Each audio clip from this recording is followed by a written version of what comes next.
You're listening to the Talent Therapy Podcast.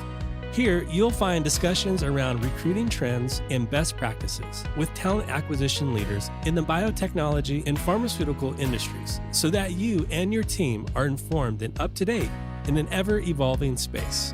And now, here's your host, Chris Tamburini. All right. Good morning, Mr. Ian Ide. Welcome to the Talent Therapy Podcast. It's great to have you here. Great. It's good to be here. Thanks for the invite. Of course. You and I had a conversation about this podcast a few months back, and as we were talking, I said, "Wow, I think Ian would be a fantastic guest for a variety of reasons." And I'm going to start this conversation the way I start all of these conversations. And I think I would personally love to hear, and I think the audience would personally love to hear how you specifically got into recruiting and got in the TA and kind of what your trajectory has been up until now. So like a lot of people, I did not go to school to become a recruiter. I think we all find our way into this industry. And for myself, I originally was thinking of going into human resources. And that was because my father was in the profession. Ultimately went out into a job market that was less than ideal. So at that time, went into an early stage startup where I got to do a little bit of everything, including sales, which is something I had no exposure to, and wound up really enjoying that and enjoying the human element of it and the interaction that it gave me. Okay. And coming from there, and spent about 3 years in that startup. And at that time, as I was exiting, I got exposed to recruiting for the first time through a family friend. I had no knowledge of the profession. And at first I thought, I don't know if this is going to be more human resources oriented. I'm really looking for more of a sales position.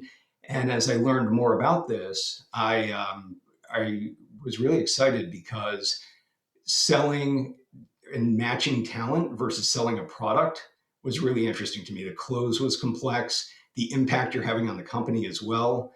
I was really excited about the fact that in general, I get excited about different businesses and business as a topic.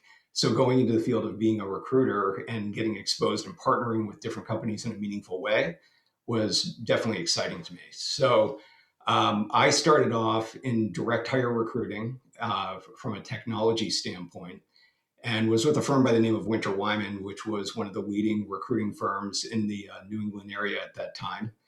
And worked my way up the ranks there, spent about 5 years technology recruiting in the Boston area.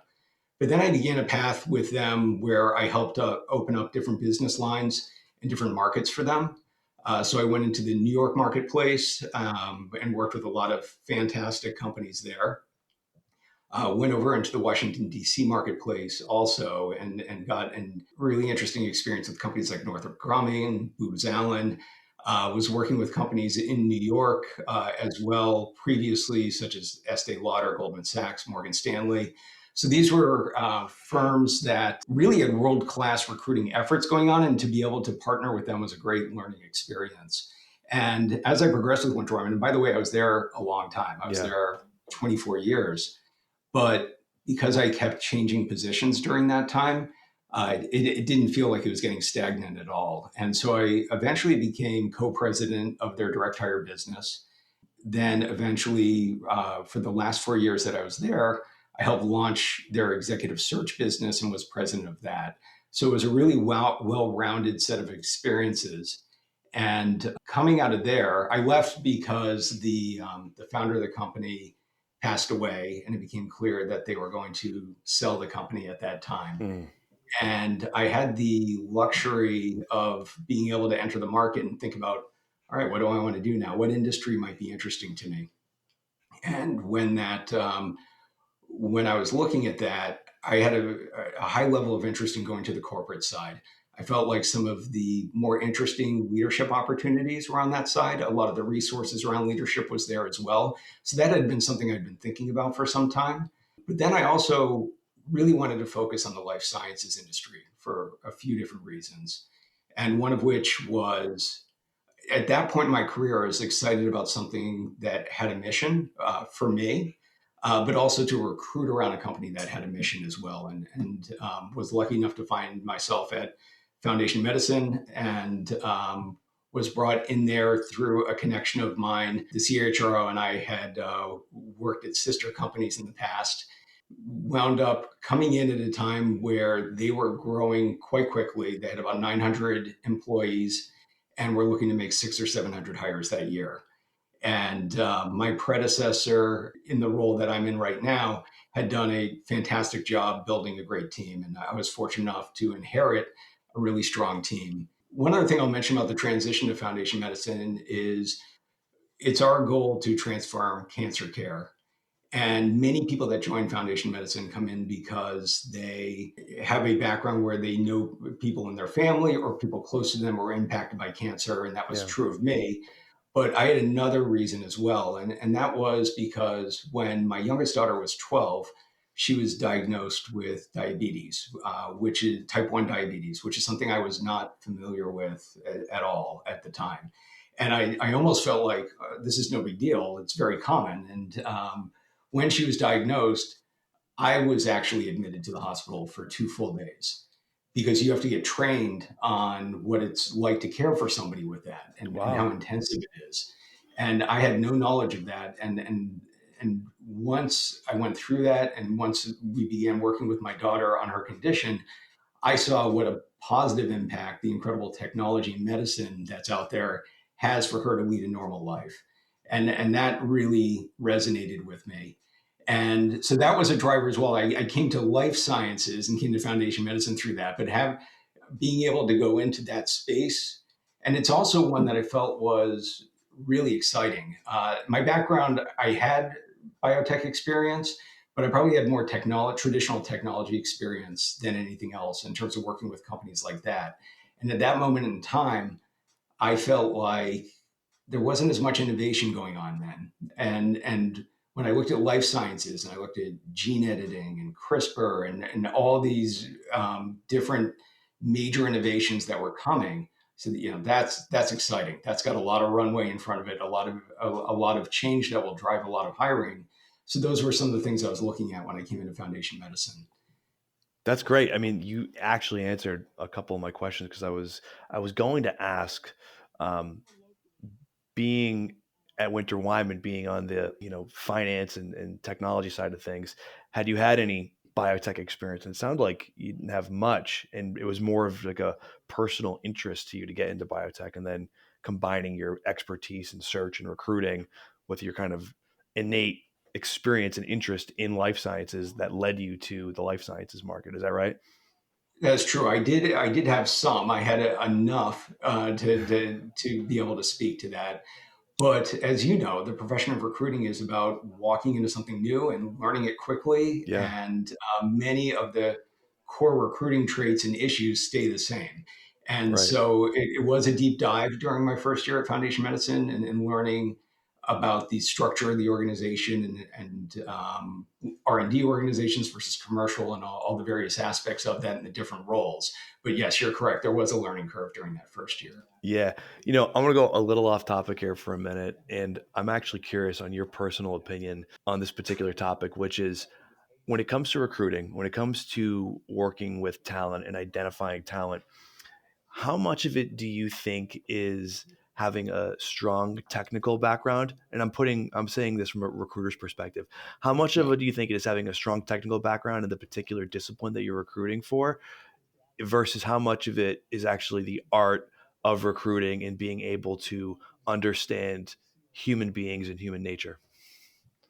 I would heavily weight it towards art. The uh, Yeah, the the former definitely helps, and it no matter if you go into a new area and you're recruiting on it, it takes a little bit of time to know who is an exceptional candidate, who's not as strong, and there's a learning curve with that. If you have the background in the technical space, that's going to happen really quickly. right. But at the end of the day, you can be a great identifier of talent from a technical standpoint, but you still may not be making the best match for the company. And that's a huge piece of it, the culture match, the drivers around the individual. So I would say I would weight it more heavily on the art than anything else, but certainly the technical background is helpful. Perfect. We're actually going to revisit that a little bit later. That's one of the things I want to talk to you about, but we'll get there in a little while. But as you were Right. talking, I just wanted to get your take on that. And I tend to agree with you. I think it's once that technical piece is there, it's important. But I mean, I would say maybe that's like a quarter of it, and then the other 75% is what we just talked about. So we'll dive into that Yeah. later, though. All Right. right. So there's a topic that's been on everyone's mind over the last almost 2 years, right? And it's an important topic for the life sciences, and that's really the market, right? So we know what the market, everyone knows what the market has done over the last 18 months or 2 years. But I'd love to get your take on the current market and some of the dynamics in that current market from a talent standpoint, from a hiring standpoint, and just your standpoint in general. Um, I think this is a really unusual market. You Yeah. know, that's one thing about the recruiting profession. You never know what's coming. And Yeah. I've been through a couple downturns in the past, like other recruiters. And this one feels very different on a number of fronts. And on one, if you look at the 2000 downturn or the 2008 downturn, the former being caused by the dot-com bust, the second one around the mortgage crisis, those both were dealing with outside market collapses that then the government came in and tried to correct. This current one actually is the opposite.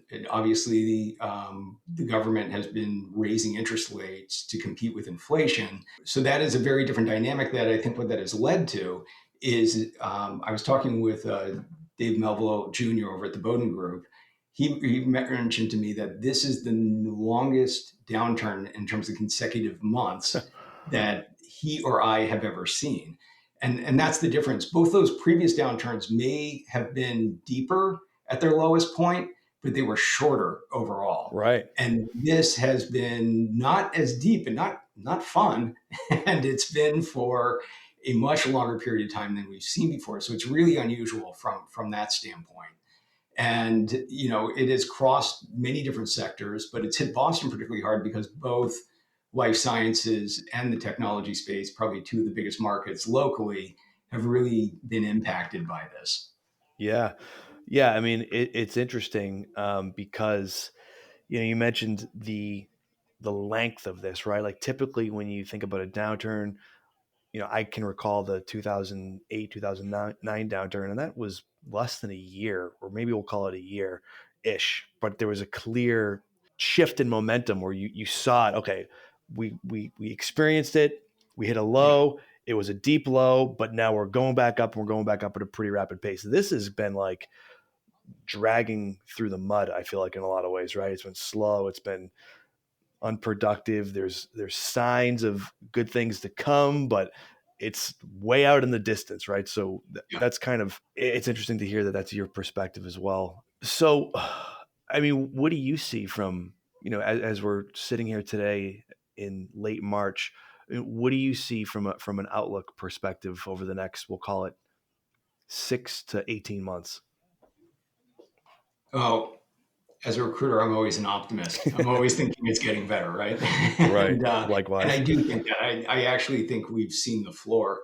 But something else that I think has been unusual about this downturn, and I think it's a huge factor that we're not sure when it's going to play out, and that is the difference in attrition that's Mm, taken place. And I'm really seeing this now that I'm on the corporate side.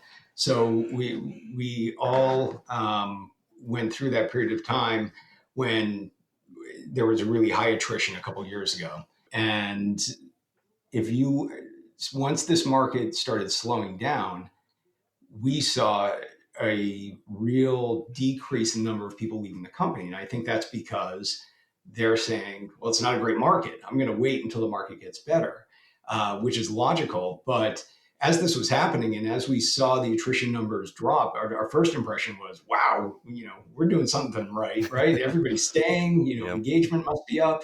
But the reality is, if people are holding on because they don't want to move yet, that's not a good thing for any company. And because you have people that may be checked out and frustrated, and that's not ideal. And it also, you want a certain amount of attrition as well, because every company has low performers that you ideally would have moving and ideally being replaced with higher level performers as well.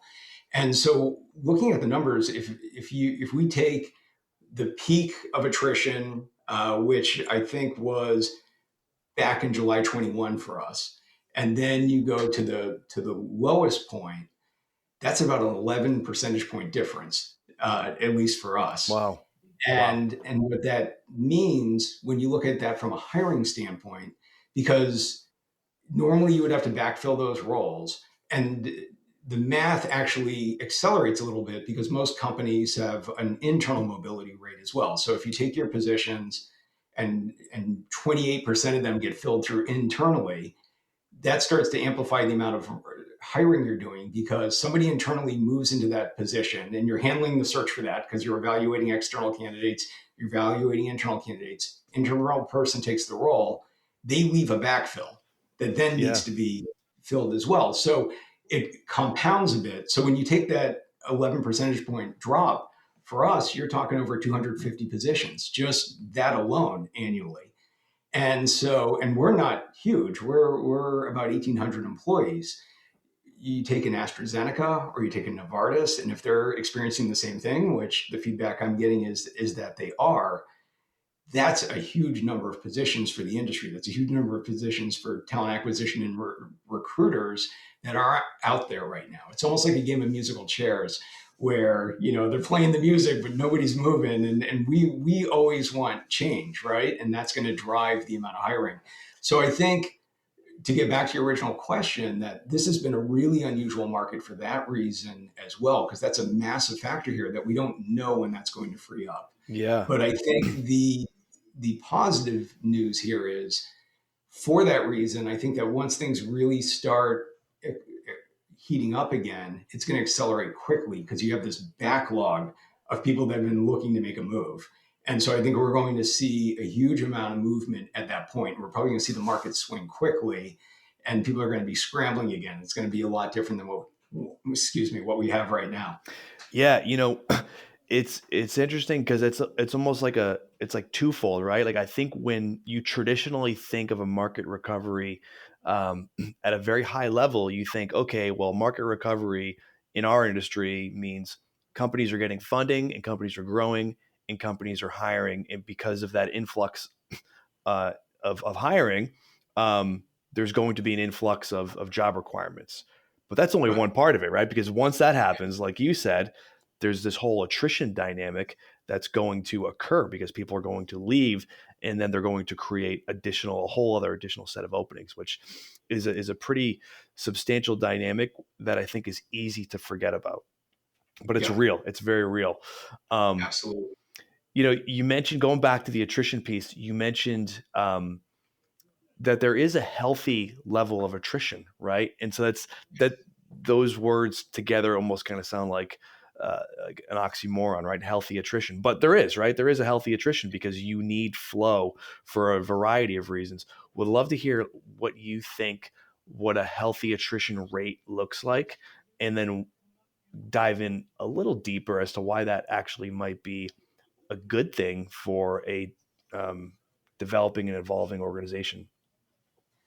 Um, you know, it varies industry by industry, but I think something more along the lines of 15, 16% is probably more of a normal rate of attrition on that side. And as far as it's healthy for a number of different reasons. First off, one thing that I think a lot of companies experience is most financial teams, when forecasting their year, forecast attrition as a financial variable. And so when you suddenly don't have it happening at the same rate, the company is going backwards against their projections because they're expecting people to be out of their roles. And most companies' biggest spend is actually on employees' wages. So you're expecting some departures, 90 days to refill them, 60 days to refill them. Suddenly, if you have vastly decreased attrition, it's having a financial impact as well. But also, bringing in new individuals in the company, new ideas, having people leave that may not be committed to the organization or may not be feeling like it's the right fit for them for whatever reasons, is not having that take place is not good for the health of the organization overall. You do want to have it happening at a certain rate. Yeah, I mean, that makes sense, right? The commitment and the morale piece and the excitability piece for the employee population is huge. And if there's individuals who aren't motivated for one reason or another, yeah, maybe it is best that they move on and Yes, there's an influx of different ideas and fresh ideas and energy, if you will. exactly. Yeah. Yeah. No, it's great to hear about that. And it's something that I actually don't think we've ever covered on this particular podcast that is very real, is the attrition flow, the health of attrition, and what dynamics it can cause from a recruiting standpoint. Because it's kind of an untalked about piece in Yeah. general, but it's a big one. It's huge. It's arguably um, probably just as big, if not the expansion piece, right? Depending on how big the organization is. Exactly. Yeah. No, I did not have appreciation for it until I moved to the corporate side. And it's a huge factor in terms of the amount of hiring that's happening in our industry right now. Yeah. Yeah. I think as recruiters, it's really easy to focus on hiring because of expansion, of expansion, but the whole attrition piece is a big one. Um, so thank you for that. We started talking about the market recovery a little bit. We started talking about how the attrition is going to affect the market recovery. But I guess I know you're not an economist. I know that I'm not an economist, but I know we both follow this pretty closely. Um, Economically, I mean, what things have you seen or what things lead you to believe that we are on an upswing and that the market is recovering? Um, well, first off, I'll say another thing that I felt has been really unusual about this downturn is, and it must be incredibly frustrating for the people that have been impacted by this downturn, is the news and the government's reporting numbers that says, no, everything's great at the same Yes. time. And people are like, not where I am. And I can't, I haven't, in past downturns, that hasn't been the case in my experience. And I think some of that is we're just in such an unusual time coming out of the pandemic. But another thing that I've seen inverted is in past down markets, often the professional sector is doing okay. And then some of the lowest earners are really in a tough spot. And it almost feels like things were inverted here where some of the numbers are getting pushed up from a macro standpoint in terms of what the government's reporting because we see the help wanted signs in coffee shops or in restaurants and people saying they can't get enough work at that level. But I feel like the professional sector has been really beat up through this stretch. And so I think some of those numbers are getting hidden for that reason. Also, a lot of hiring has been happening in the government over the last couple of years that doesn't really count towards what we're doing. So that disconnect has been unusual. And so as far as what positive signs I'm seeing right now, uh, biotech has had a great start to the year from a stock standpoint over the last 2 months and from a funding standpoint. So that let's see if that continues, but that's definitely a positive sign. We are also seeing our commercial hiring pick up, our sales related hiring.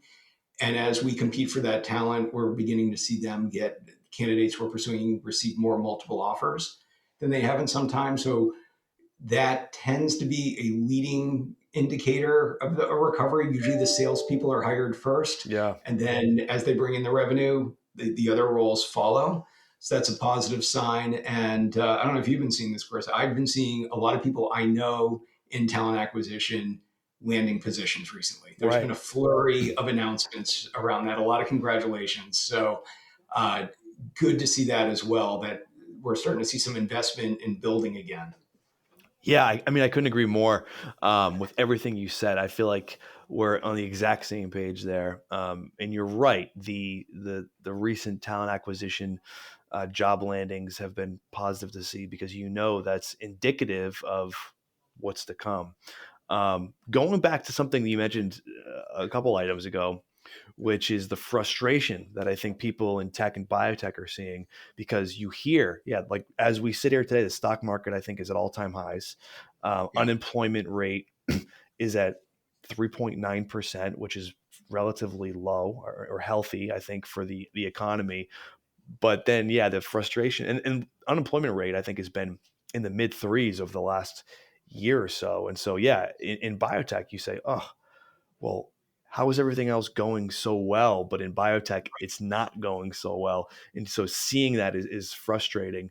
But to all the other points you just made, I do, like you, feel that the shift has begun, and everything is going to start to hopefully balance out, and the pendulum is going to go back more towards a norm versus swinging in an extreme direction. I think in 21 we saw the pendulum swung way too far to the expansion side, and then in 23 I think we saw it swing way too far to the contraction side.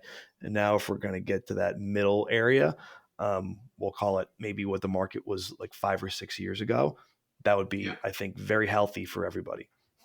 Yeah, I completely agree with you. I mean, you bring up a point. We did have this coming after 21. Yeah. There was absolutely a bubble, and there was absolutely a bubble in talent acquisition at that time. People were getting crazy offers, and good for them, but that did not hold up for a long period of time. And a lot of those companies were smaller companies that have not fared well over the last couple of years, Yeah. unfortunately. So we've certainly paid the price on the other side, and I think we really are due for some less volatile times ahead. I do think another positive factor to keep an eye on for talent acquisition in general is I think AI is going to become a driver in terms of hiring. And it's going to bring new skill sets to recruit around. It's going to bring new investment in different companies. I think it will have parallels to the initial internet boom. What's different about it, though, is that was very much driven by startup companies. And I'm sure there will be our fair share in the AI space. But the big adopters of AI so far have been the major technology companies who are then incorporating the functionality into their products. So that's a little bit different dynamic. But I do think that that is looming out there as something that's going to lift the technology sector. Biotech secondary will also be using it, but will help in accelerating things as far as recruiting. Yeah, that's interesting. I feel like that's a whole other podcast we could do, is on AI and Yeah. how it might affect biotech and how it might affect hiring. But I think, I don't know if the reasons are super obvious on how it will affect, but I think in biotech, there is some obvious ways that AI can really enhance drug development and Yeah. diagnostic development, simply when it comes down to just computing data and making a lot of processes much more efficient, right? Yeah. Absolutely, and a lot of companies, it's funny. It's become the big topic over the last couple of years, but many of these companies were using it prior to that as well. But this is just accelerating things to the next level. Yeah, I know. I do think, kind of on a side note, the AI hype has been since Chat GPT came out, which to me is just, it seems like it's like an encyclopedia on steroids, right? So there's some Yes. cool benefits there, but I do think it helped kind of reinvigorate the AI conversations. And I mean, AI conversations have really been going on for a while, Yeah. but over the last, year and a half, they've really become all the hype. But it is really interesting to see. I mean, it's going to be crazy to see what happens from an efficiency standpoint within the life sciences when AI is applied. I agree. I mean, I think we're going to see our fair share of bad ideas and failures and overhype, and then it will settle down into something really effective. Yeah, I think that wave is still to come in a lot of ways. absolutely. Absolutely. That we can get into that in our next podcast that we do together, Ian. Yeah, um, that sounds good.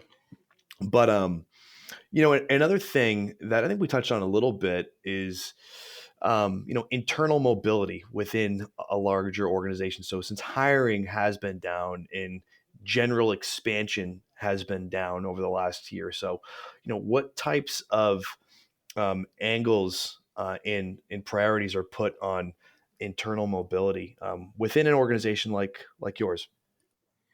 So I think one of the nice things about the slowdown was it gave us the opportunity to look at areas of our organization and improve things where we didn't have time before. I mean, we were hiring so many people externally that our internal interview process had suffered.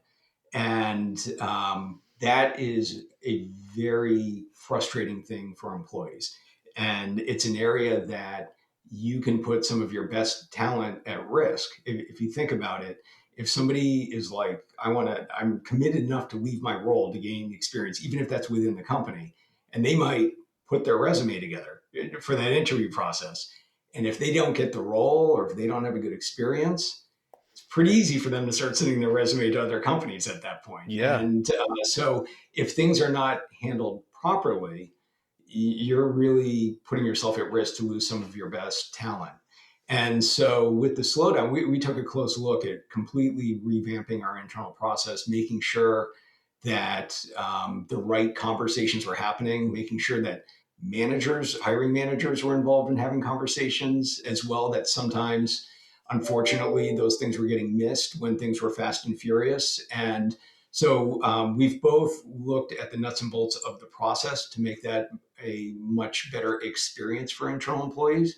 And we've also overhauled our ability to publicize different opportunities across the company as well, and making sure people are aware of what's out there. Last year, we spent time developing internal rotation programs and a process to support that, which is something that employees really wanted and are really excited about. And since we've launched that, we've gotten an incredible demand as far as the number of requests that are coming in. And ourselves, FMI, we are part of the Roche Group. We're owned by Roche. And there's an opportunity for us to also share talent across the ecosystem. So this gives the framework for that as well. And that's something we're really interested in leveraging this year also. Wow, that's that's really interesting. I mean, so much of I think talent acquisition is typically focused on external, right? Bringing external talent into the organization. This idea, which to me actually seems very logical, like why wouldn't you want to promote and give opportunities to the people that are already committed to and inside your organization?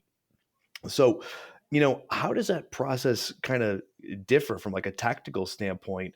It sounds like you guys have implemented some ideas when it comes to talking about internal rotation to get exposure to different areas. But say there is an internal position open and it's a critical position, right? It's a leadership position, or it's just a very important position. How does that, I guess, evaluation and interview process differ than if you were to bring somebody in externally?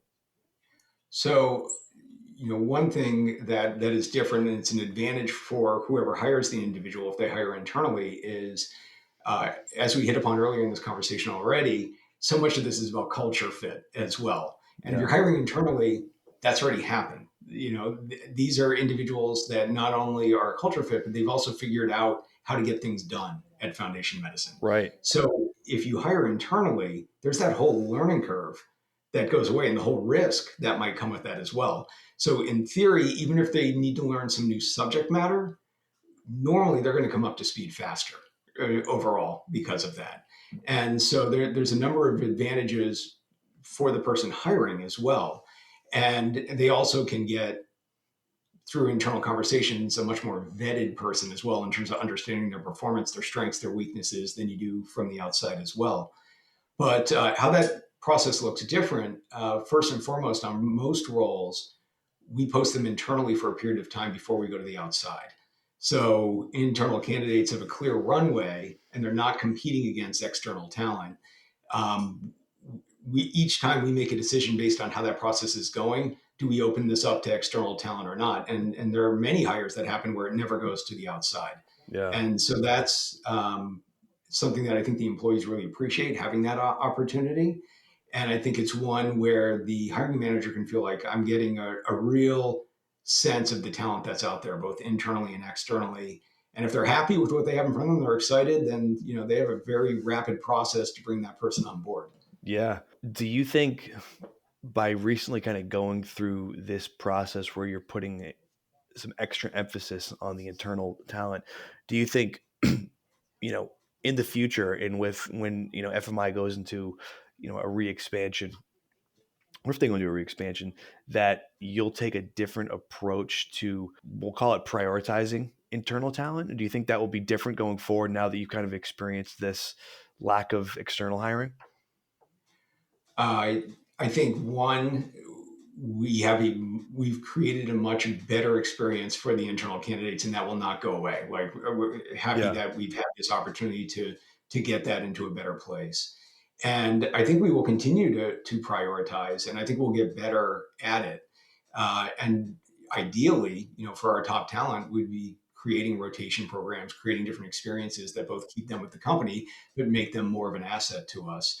Because as a recruiter, even when I'm going to external talent, that's a great story to tell, right? Everybody wants to hear that you have a Yeah. really robust internal career development program. And so I think it's something that creates a nice cycle on both sides. You know, um, that's actually a really good point. When you're talking to external candidates, they probably love to hear that, right? That there's a good internal program. Do you think in general, and I'm not talking about from FMI standpoint or in your standpoint, but a lot of the listeners of this podcast are in smaller or mid-sized biotechs and pharmas.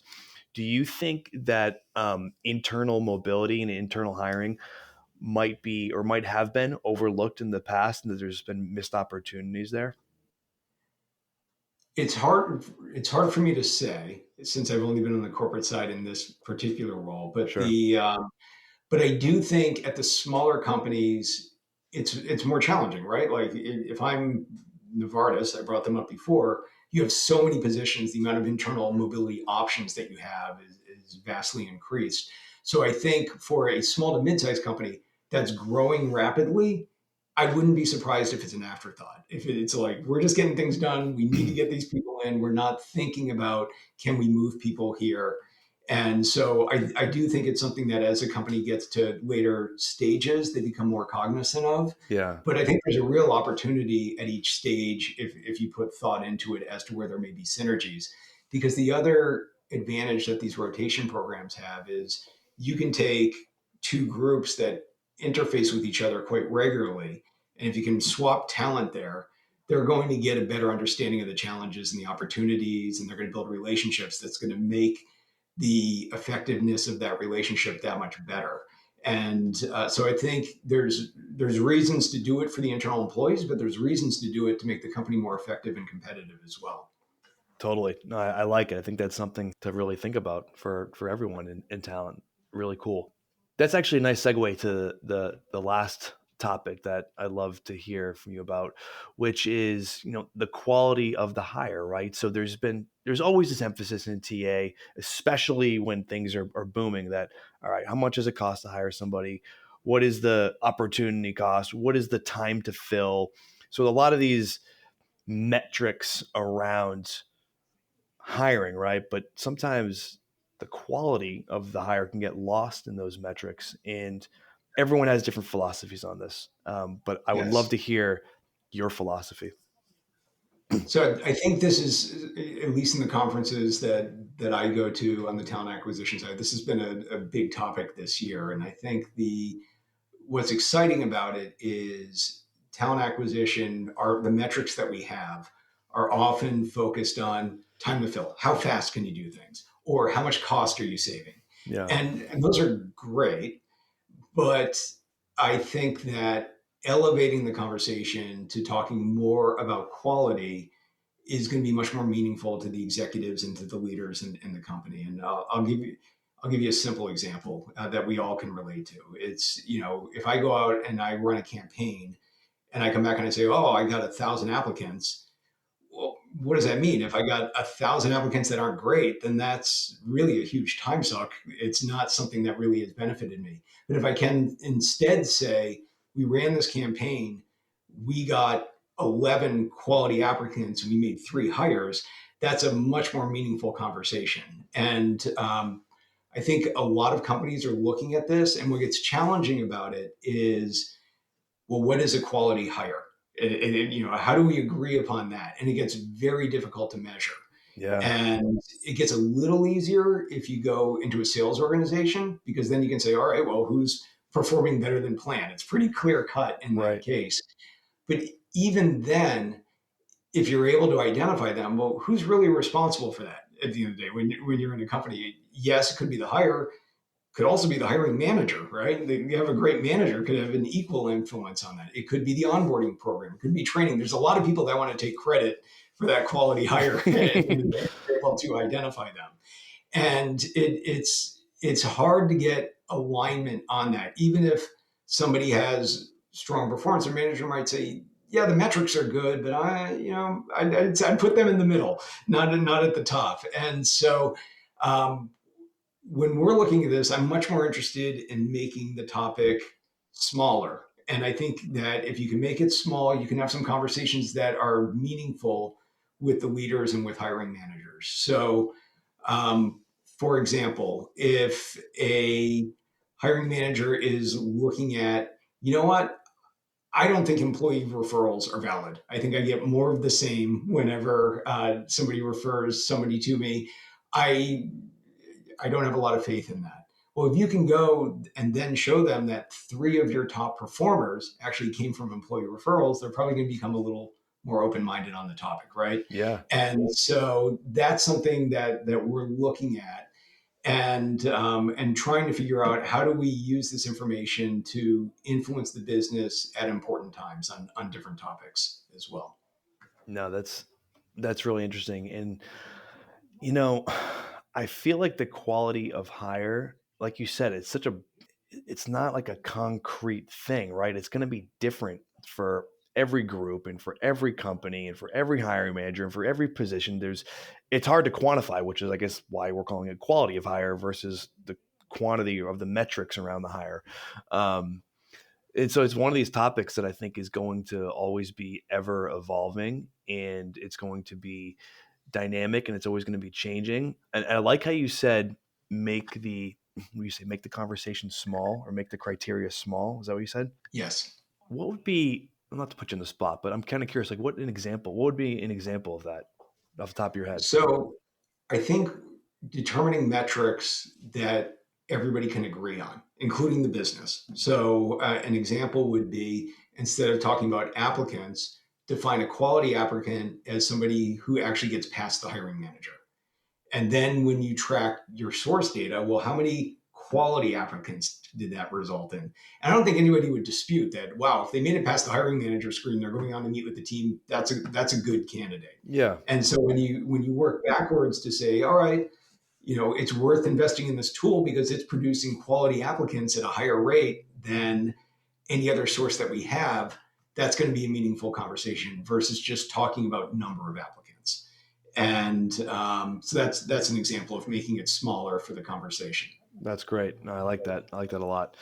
Um, no, really cool to hear your perspective on that, and how much thought I think goes into that, because I think it's really easy to take these broad metric approaches that I don't really know how helpful they are. So Yes. And no, I think it'll be a great area to explore this year. I think a lot of people are working on this, and hopefully it settles out into something that as an industry, we come up with some new metrics to measure that and bring back to the business. yeah, I know I've always been in general in recruiting. I think you can measure everything and anything, but I do think Yes. that um, less is more, as long as that less is very relevant. Yes. Right. Yeah. I would Uh, agree. yeah. So I guess the last thing, Ian, I'd like to ask is, what advice would you give to your peers right now in talent acquisition, and anyone who is in talent acquisition, whether they're entering talent acquisition or they're middle of their career, or they're at your level as someone who's heading up a talent function. What advice would you give those individuals right now?